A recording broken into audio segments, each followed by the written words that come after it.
ఈ దినవాక్య ధ్యానాంశము విమోచనకర్త. రోమాపత్రిక 6 అధ్యాయం 18 పాపము నుండి విమోచింపబడి నీతికి దాసులైతిరి, ఇందుకు దేవునికి స్తోత్రం. రోమాపత్రిక 6:18. అబ్రహాం లింకన్ కాలమందు నల్లజాతి వారిని సంతలో అమ్మిడివారు. ఒక దినమున నల్లజాతి స్త్రీ అమ్ముచుండగా లింకన్ జాలిపడి క్రయము చెల్లించి ఆమెను కొన్నాడు. తదుపరి ఆమెతో, నీవు నాకు బానిసగా ఉంటకు నేను నిన్ను కొనలేదు గాని నీవు స్వతంత్రాలుగా జీవించు నిమిత్తము కొంటిని అన్నాడు. ఆమె ఆయనను విడిచి వెళ్ళక, అయ్యా, నా కాడిని విరగొట్టితిరి, అయినను నేను విడుదలనొంది వెళ్ళుటకు ఇష్టపడటలేదు. జీవిత కాలమెల్లా నీ క్రింద ఒక బానిసగానే ఎండగోరుచున్నానని అంది. బానిసత్వం నుండి విడిపించబడినను మనము క్రీస్తు ప్రేమకు బందీలుగా, బానిసలుగా జీవించుచూ ఉన్నాం. క్రీస్తు ప్రేమ మనలను బలవంతము చేయుచున్నది. 2 కొరింథీ 5:14.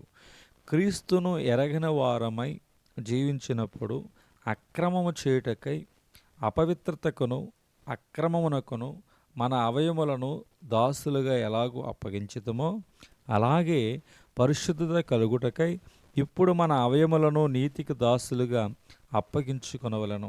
రోమాపత్రిక 6:19.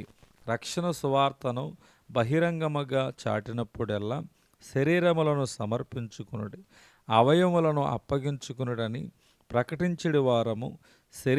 శరీరములోని అవయములు ఇటువంటి సమర్పణ జీవితము ఎలాగూ సాధ్యమని మీరు అడగవచ్చు. తండ్రి అని క్రీస్తు దేవునికి మొర్రపెట్టిన ప్రకారము మనము కూడా మొర్రపెట్టుచున్నాం.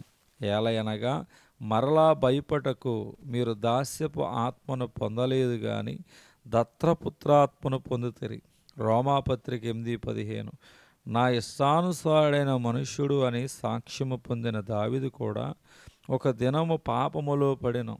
దురాభిమాన పాపములో పడకుండా నీ సేవకుని ఆపుము, వాటిని నన్ను ఏలనీయకము అని ప్రార్థించెను.